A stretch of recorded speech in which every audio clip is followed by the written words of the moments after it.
The snow kept falling. Relentless. Cold. Silent.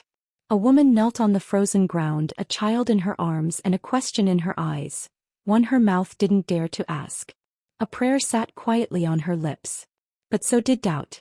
She stared at the ground for a while, as if waiting for an answer to rise from beneath it. Then suddenly she turned her head. No one was there. But her breath caught. Someone was. Just now. Right here. Too close. As if someone had leaned near her neck and breathed in, but held their voice back. She whispered, "It was just the two of us." And then silence dropped a single sentence into her heart. Then who was the third? The child in her arms didn't move. Not a twitch. Not a breath. Just stillness, the kind that makes time afraid to pass. The woman pressed her hand to the girl's cheek. Cold. Too cold. Her eyes began to fill, but her voice refused to rise. Somewhere inside her, a crack. And through that crack something crept in. She looked up again. Not behind this time, but to the side. There across the road in the white blur of snow. A shape. Not walking. Not moving. Just standing. So, facing her. No features. No sound. No reason. She blinked. It was gone. She blinked again. It never left. A scream pressed against her throat but didn't escape. Only one thought did. She's watching us. She closed her eyes for a second, just one, to stop the trembling. But the cold wasn't what made her shake. It was the knowing. The kind you don't get from seeing, but from remembering something that never happened, yet feels like it did. She opened her eyes. The shape was no longer across the road. It was closer. No footsteps in the snow. No trace. But closer. Her breath started to fog in quick, sharp bursts. And then from somewhere just outside her skin, a whisper. Faint. Female. Familiar. "I told you I'd come back." The woman didn't turn. Didn't move. Just stared at the little girl in her arms, and for a split second, she wasn't the only one holding her. The sky hadn't changed, but something in her had. She stood now, slowly, as if her bones remembered something her mind refused to. The child in her arms was weightless. Or maybe she was. Her eyes lifted toward the bend in the road. That curve. That silent, innocent curve. She had avoided it for years. Taken longer routes. Blamed the weather. Blamed the clock. But today something pulled her here. Not mistake. Not memory. Obligation. The snow blurred the edge of the road just like that night. Just like her last drive with the other one. The one who never made it home. Her throat tightened. And then it came again, that same voice. Closer now. Inside her ear. "You're late." She took one step forward. The wind shifted. It wasn't harsh, it was sudden. Like something had just moved past her. Brushed her coat. Barely.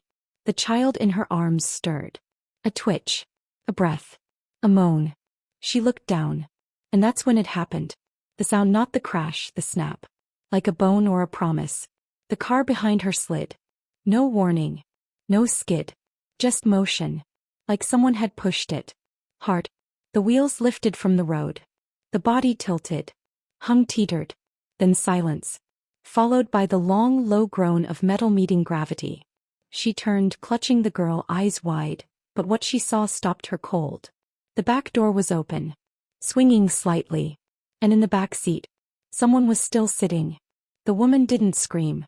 She didn't even blink. She just stood there, frozen, staring at the open car door. Snow gathered on her shoulders. She didn't feel it. Inside the car, that figure sat still. Not turning. Not moving. Just there. And then, a horn. Distant. A rush of headlights. Someone yelling. A man ran toward her. Jacket flapping. Hand waving. "You okay? Are you hurt?" She couldn't answer. The child in her arms let out a faint cough. That was enough. The man took the girl. Carried her toward the cafe, lights glowing through the snow. She turned to follow. Just one glance back at the car. The back seat was empty. She said nothing. Minutes later, red and blue lights painted the snow. Rescue arrived. Paramedics. Police. Someone walked up to her gently. "Ma'am, how many people were in the vehicle?" She looked at him. "Two. Just me and my daughter." The officer nodded slowly. And then carefully. "There are 3 seatbelt imprints." The woman sat quietly. No tears. No words. Just the hum of hospital lights above her and the weight of too many questions sitting beside her, invisible but heavy. Her daughter was stable now, asleep in a warm bed down the hall. But she wasn't at peace. Not because of the crash. Because of the silence that followed it. A knock. She looked up. It was the officer from earlier. Same calm face. Same careful tone.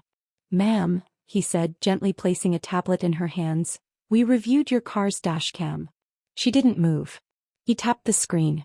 "Just watch the last 2 minutes before the crash." She did. At first it was ordinary. The road. Her hands. Her daughter beside her. And then, there. A figure. Unmistakable.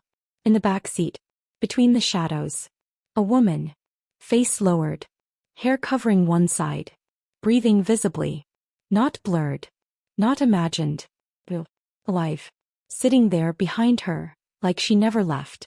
The woman holding the tablet froze. Because she recognized the girl in the footage. The way she sat. The way she breathed. And the bracelet on her wrist. It was the same one she buried with her eldest daughter. 2 years ago. She didn't cry when she saw the footage. She couldn't. The tears had dried long ago, at a smaller funeral on a quieter day with a coffin too light for how heavy it felt. But that night came rushing back now. The snow had fallen just like this. The curve had taken her just like this. And her daughter, her first daughter, had looked at her one last time and said, "Don't be late." She remembered screaming after the crash. She remembered silence answering. But what she had forgotten was the promise she made beside that grave. "I'll never let it happen again." And now she hadn't. That figure in the back seat. She wasn't there to haunt her. She was there to keep the promise. The doctor said she was lucky. The impact. The drop. The exposure. She shouldn't have survived. But the little girl did. And when she finally opened her eyes, her first words weren't, "Mama." They were, "Where did she go?" The woman leaned forward, breath caught. "Who?" she asked. The girl blinked, slow, tired. "The girl in the back seat. He held me. She didn't let me fly out." Silence. The kind that crushes the room. The kind that makes the heart forget how to beat. "She was cold," the girl whispered. "But she was kind." The woman's hand began to shake. Because that's exactly what she had whispered to her first daughter. The day they buried her. "You feel cold now. But you'll always be kind." She stood, stepped outside the hospital room and walked until she found a window. The snow had stopped. But right there, beneath the flickering streetlight, were footprints. Leading away from the building. No arrival prints. Only departure. Days passed. No calls. No news. No sign of the third. The woman never spoke of it publicly. No interviews. No explanations. Only silence. The kind that grows flowers over graves. But she did one thing. She returned to the curve. Alone. Same coat. Same boots. Same sky. And in her hand, a letter. She placed it at the side of the road, tucked under a stone just where the car had tipped. No one would ever find it. Except the one it was meant for. Inside just one line. "You kept your promise. Now I'll keep mine." She turned back toward her car, but before she stepped in, she looked over her shoulder one last time. And smiled. Because for the first time in 2 years, she didn't feel alone. Some goodbyes aren't endings. They're just someone keeping watch from a little further away.